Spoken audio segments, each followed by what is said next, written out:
যারা বাংলাদেশের দীপু দাসকে নিয়ে ভারতের মাটিতে বুদ্ধিজীবীরা সাংবাদিকরা মিছিল করছিলেন যে বাংলাদেশের সংখ্যালঘুদের নিরাপত্তা দিতে হবে, সংখ্যালঘুদেরকে এইভাবে আক্রমণ করা যাবে না, যারা ভারতের মাটিতে মিছিল করছিলেন সেই সমস্ত বুদ্ধিজীবীরা আজ কোথায়?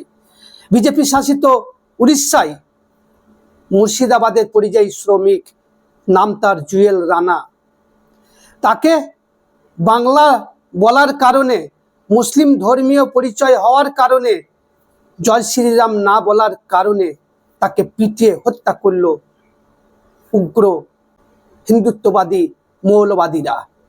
এই নিয়ে কাউরি উচ্চবাক্য নেই। সংখ্যালঘুদের নিরাপত্তা প্রত্যেক দেশে সুনিশ্চিত করতে হবে। যেভাবে বিজেপি আরএসএস এর মদত পুষ্ট লুম্পেন বাহিনীরা গোটা দেশে উৎপাত করছে, এদের লাগাম টানতে হবে।